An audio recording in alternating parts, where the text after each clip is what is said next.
I think sometimes we have members that meet with us that think, oh, I have to have exact numbers. I got to have my exact statement, as of the end of last month.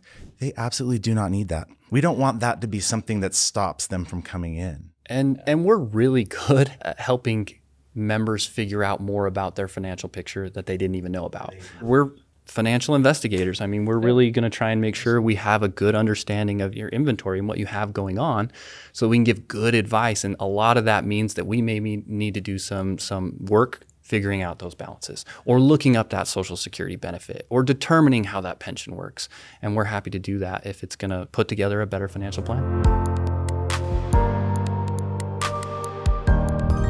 Medicare, HSA, Social Security, 401k. Like, what's the best combo?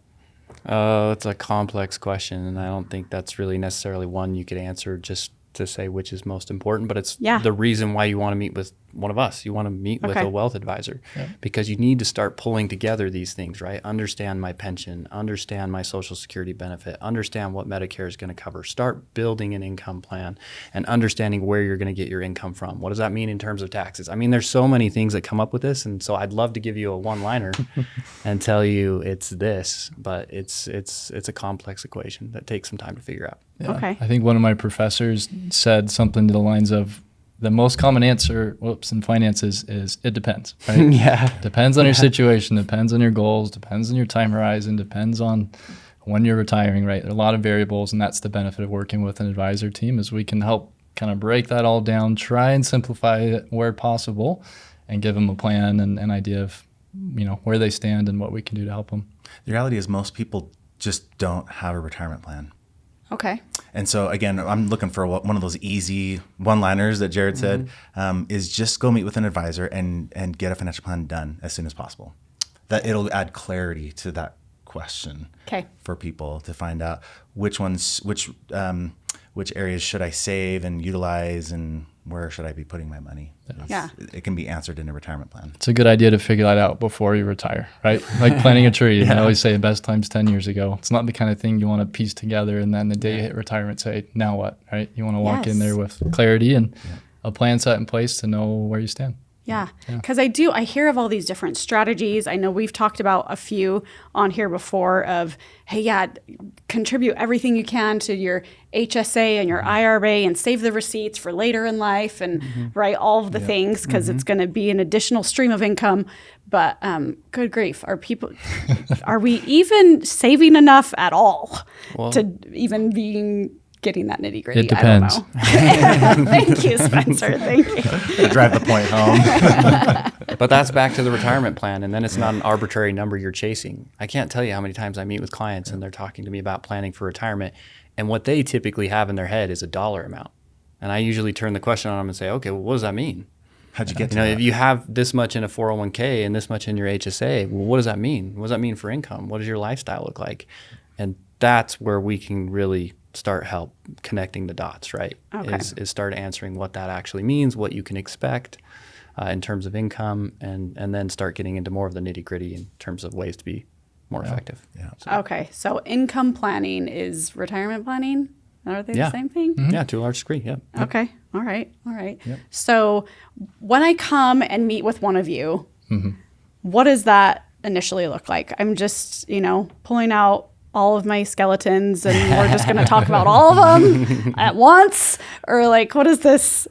What's an initial meeting actually? Yeah, it's really a conversation. And it's basically saying, hey, member, talk to me about what you have, right? The more I know, the better financially, so that we can kind of break it down, take an inventory of what you have, of what assets you've saved up to this point, and then what sources of retirement income you have. So think pension, Social Security, and then withdrawals from retirement accounts. And we can piece that all together to get a better understanding of what level of income they can realistically expect to live on in retirement, because the last thing you want to do is outlive your assets, right? Right. And so this all goes into this equation, really. Your kids want you to, though, right?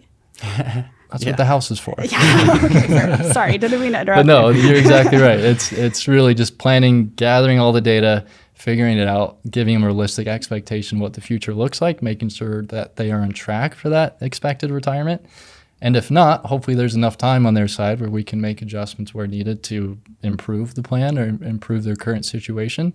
And other times it's really just, hey, you're in a good spot. Let's keep doing what you're doing and take a look at kind of nitty-gritty specifics from there. Yeah, I mean, I think two things I'd say real quick is number one is we'd all like things to be very simple. And unfortunately, with financial success and with wealth comes complexity.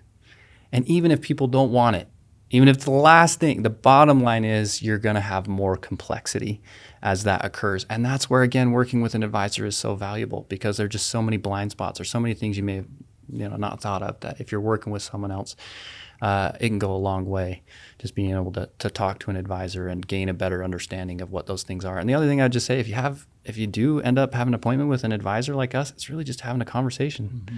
It's just, I tell all my prospective clients, I say, I just want to have a conversation, get to know you a little bit better financially.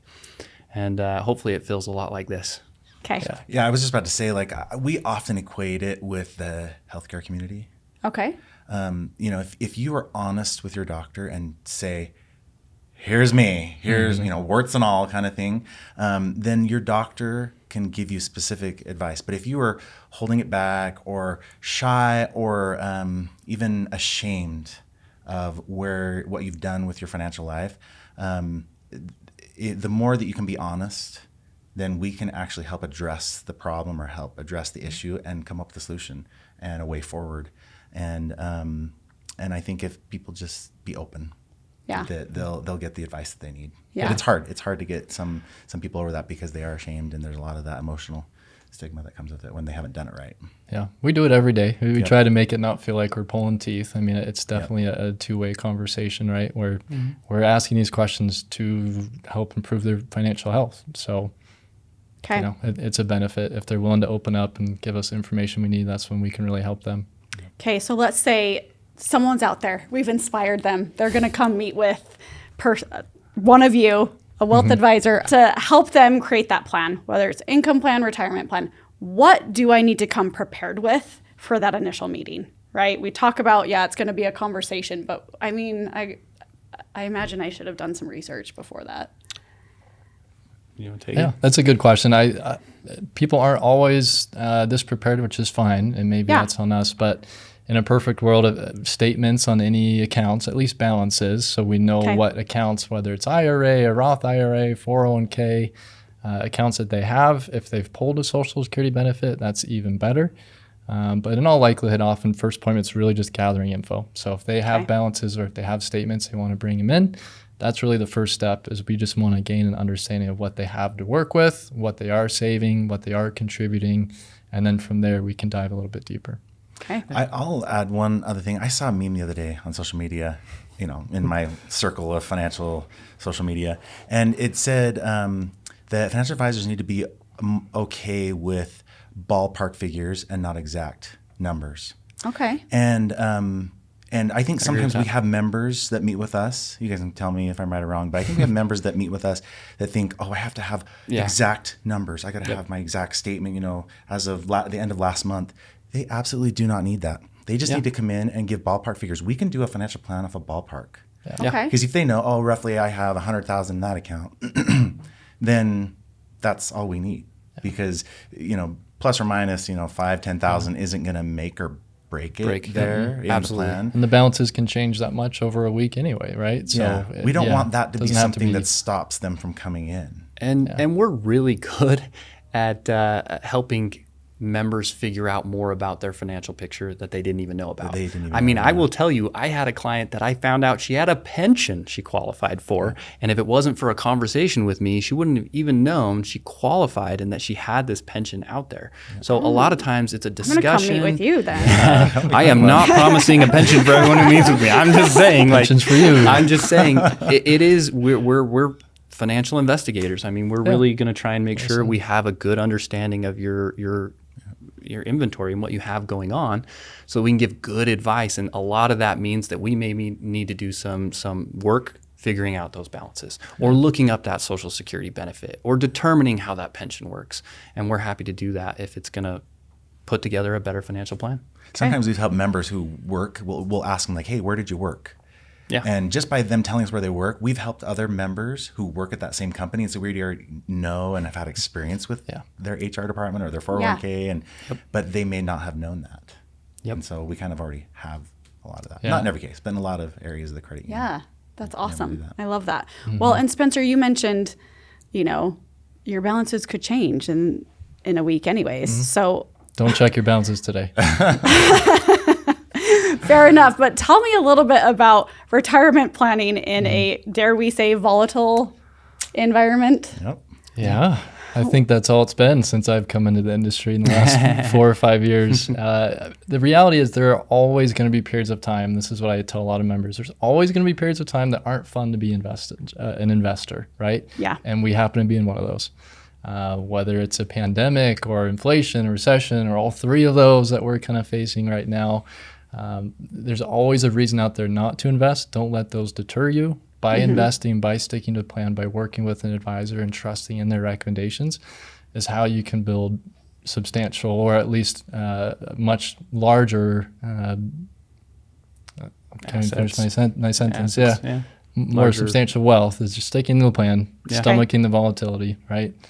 If you're younger and you're 20, 30, 40, you have decades until retirement. So I'm not so worried about the day in, the day out, the month in, the month out, even a year at a time, right? We're investing for 10, 20, 30 years. And if you are older, closer to retirement, well, that's even more reason to come meet with us, because we also have ways to add in more protections to their money as they come closer to living on it. Okay. Yeah, I mean, I think one of the biggest things is just have a longer term time horizon, right? And if you look at the market over 15-year rolling cycles, you haven't had in the S&P, I think since 1920, less than a 5% per year return over 15 years. So it works. You just sometimes need to give it enough time to let it work. That doesn't mean it'll work every single time, but historically speaking, that's what we've tended to see. And so a lot of it is just making sure you have your time horizon right. And that's what I tell a lot of my younger clients, because they'll ask me, they'll say, hey, is this 401k risky, or is investing in equities risky? And I always respond by saying, it depends. What's your time horizon? If we're talking about investing over the next year, 3 years, yes. Go look at historical returns. You can have good years, great years, and you can have bad years. But if you talk about investing over longer substantial time periods, so 10, 15 years plus, I don't think it's that risky, because if you look at the potential drawdowns versus the potential gains, the math looks much, much better. It's in your favor. Yeah. I think a term that financial advisors will often use with members is, what's your risk tolerance? Yes. Yeah. And 0. My risk, you guys. I want all the money in my wallet. And that's okay. You can do that. You can. As long as your return expectations are okay. That's a conversation. Interest rate on your mattress is 0. Just know that it's 0. It's not going to earn anything there. But we spend a lot of time teaching our members what risk tolerance is. And that's the more the emotional side of financial planning, where we have to help them through the emotions of their money. And we'll even pose scenarios to them, say, hey, if this were to happen, how would you respond? How would you feel? And that's where we as financial planners will help them figure out where their risk tolerance is, so that when we do allocate them to a portfolio, that it will be matching it up with the time horizon and their goals and their expectations, so that they won't have they won't be as disappointed when there is volatility. Yeah. Volatility will happen. It's a certainty. And I would say 2 other things as well. One is there are a fair amount of members I work with that are level 0. That they, if it is something that has risk to principal, they're like, I'm out. I don't want to talk about it. And that's okay. There are plenty of things we can still talk about that are no risk to principal opportunities. And so I still think it makes sense to have a discussion and to make sure you still have a financial plan. And in fact, it's probably even more important, because if the likelihood is if you have a 0 risk tolerance, then to get to your retirement goals, you're probably going to have to save a little bit more, because you're not going to get as much interest, right, in those situations. So you better plan for it. I had another thing too, but I don't remember what it was. Yeah. The idea of it is, at least come meet with us. Make sure you know what options are available, because, in this market, it's understandably this year not been the most fun time to be an investor. But like Jared was saying, there are other options besides just being purely, full tilt, very aggressive investor. Other options we can take advantage of for people that aren't as willing to risk it all, which, there's a time and a place. The other thing I was going to say is, for younger clients, they should recognize this is fabulous. Volatility is great. And any time that you have an opportunity to buy an asset at a cheaper price, If longer term it's going to go back up, then it's just good news. This is a sell. This is an opportunity for you to buy a lot of great companies at a better price. Yep. And so I think changing your mindset depending on what your goals are, because to me, if you're younger and you got a longer time horizon, then the markets we have right now with the volatility are fabulous. Yep. Mm-hmm. Yep. As long as you keep your job and you can keep forking money away. I mean, market's down 10, 15, 20, you're putting money in, you're buying at cheaper prices. Yeah. When the market recovers, whether that's a year or 5, 10 years, I mean, all those contributions you've put in along the way, market is higher, it's going to look a lot better. Okay, so you guys are using big words like contributions and portfolios and risk tolerance, and all of these things. We do that. That is sorry. No, don't be sorry. It's good. What's my risk level? When it comes down to the different types of investments to grow my savings, right? Because let's be honest, we all know typical Americans are not good at saving. Is that right? Yeah, sure. Is that a fair statement? Yeah. What do I really need to focus on though? If I'm a typical American and saving is not my forte, what do I do? Yeah, where do I start? It depends. I was going to wait and see if we could all do it at the same time, but we're going to have an it depends ticker at the bottom. Yeah, put a tally up. I think it goes back to where is your most effective place to save. So I'll give you an example. If you have a 401k with a match and you can only save right now 5% and they'll match up to 5%, well, that's probably your best place to save. It could potentially be. Again, it's still probably worth a conversation. But that's, again, if you're meeting with a retirement planner, they can help you understand that. Hey, you think it's more effective to be putting in this Roth IRA over here, but your 401k, if you put that same dollar amount, is going to go in there and you're going to get a match. And now we've doubled your contribution. So again, it's understanding where's the most effective place. And sometimes that's because of a match. Sometimes that's because of tax benefits. Investment options. Investment options. There can be lots of different things to consider. But the bottom line is what I would call that, I call it a funding pattern. Like where is the next most efficient place for me to put my next saved dollar? And you can figure out where that is. Yeah. So normally personal finance basics, right? Emergency fund, 3 to 6 months, necessities covered, then take advantage of retirement accounts and any matches that may be offered in a 401k. Then above and beyond is when it can make sense to engage and look at other options. But it all depends on when they need it, what they're comfortable to stomach, right? Yep. Do you guys do insurance? Which kind?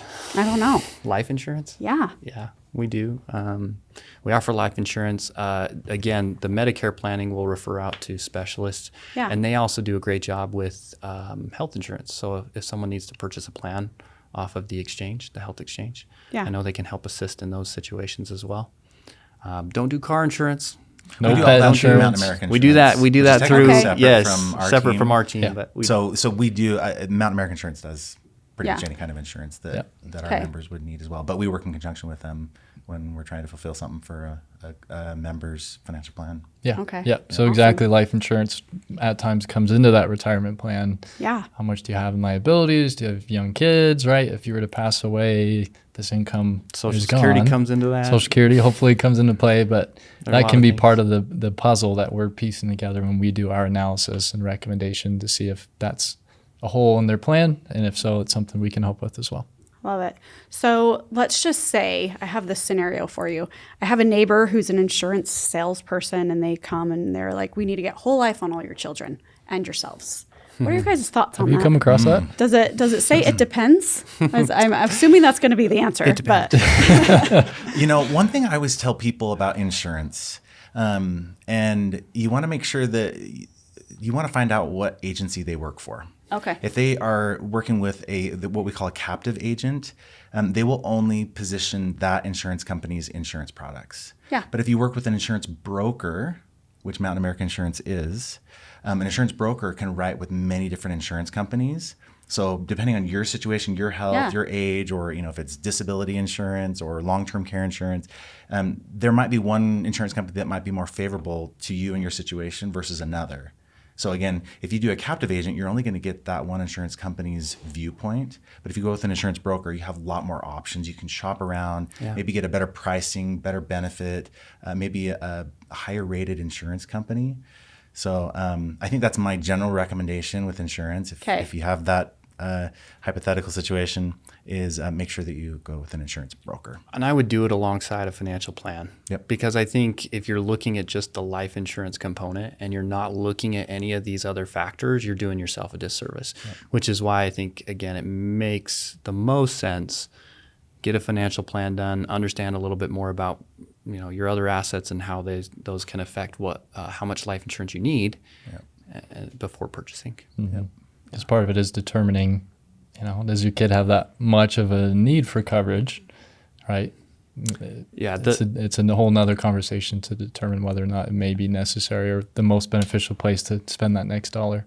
Yeah, I mean, I think one of the things that I noticed when I first started working at the credit union is people only start thinking about life insurance when they get older and they're like, oh, I'm going to die soon, so I need life insurance. When it's expensive. And that's not typically actually how life insurance is meant to work. Life insurance is more meant to be, what are those prime years that if you were to pass away would have the largest financial consequence? My wife stays at home with the kids and works 3 times as hard as I do. But ultimately, it's a lot of the income that I'm pulling in that would pay a lot of the bills. So if I were to pass away, there's a financial problem, right, that we would need to address. And so, again, that financial problem doesn't exist potentially when I'm 70 and the kids are moved out and there's no longer a mortgage balance and we're living off our own assets. But it does exist today. And so I think a lot of it's, if you do a financial plan, will help you understand when do you need to be thinking about it. And maybe I think a lot of people have it backwards. So that's fair. That's fair. Okay, so we've talked about risk levels. You, I feel like, have been the sole person talking about doing everything when you're younger. What are you guys? I mean, he's already young. 17 years experience. These gray hairs didn't just grow themselves. I had to work for them. So, but we did. We talked about, it's best to plant a tree 10 years ago. What is the ideal age when you're like, get in here already? Why have you waited so long?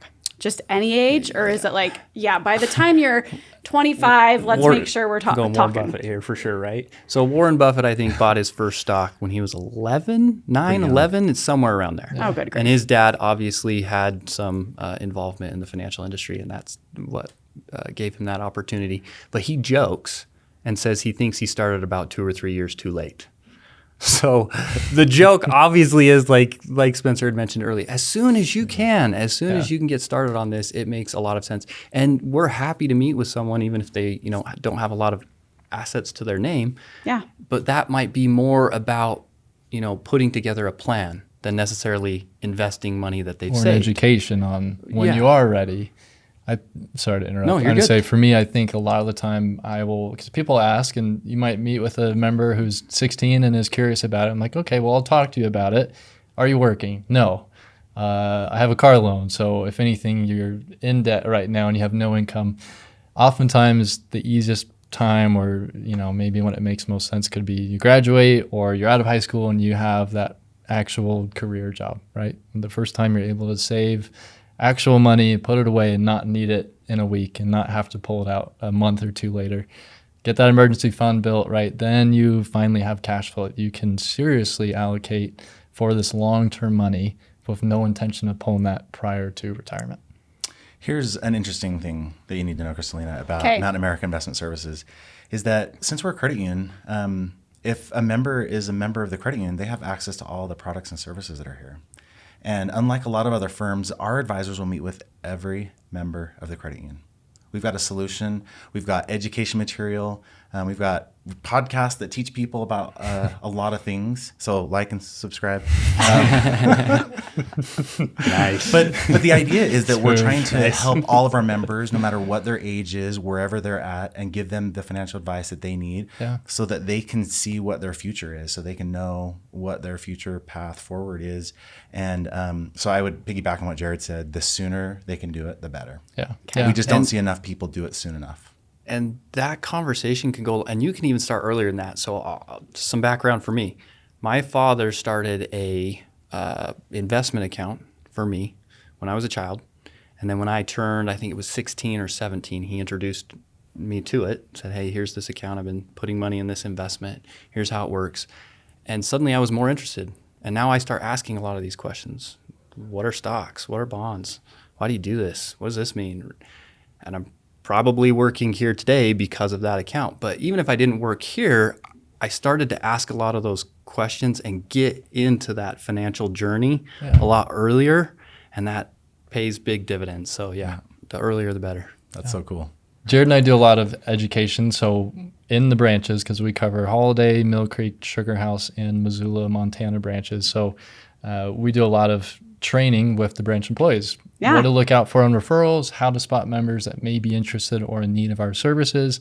And to what Stu is saying, I try and simplify it. Say they can be 25 and just starting, we can help them. They can be 65 and retired today, and we can help them, right?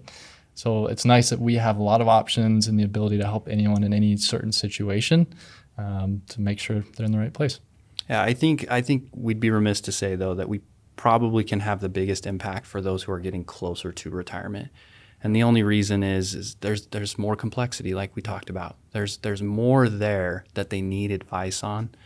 And so someone getting closer to retirement, if they haven't done this, it's incredibly important to meet with someone like us. Yeah.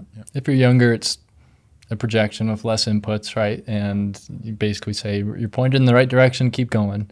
Yeah, and it's the discussion, right? Yeah. I mean, it's the discussion of being able to gain some education and get on the path of financial independence. Yep. That the value doesn't come from a product or a return. It comes from the conversation. Yep. And that's what they Time need. value of money. If you're young, the importance of getting in there as soon as you can, having more time for it to grow. Yeah. As you're closer to retirement, that's when we can make bigger decisions that make a larger impact on what your actual retirement will look like.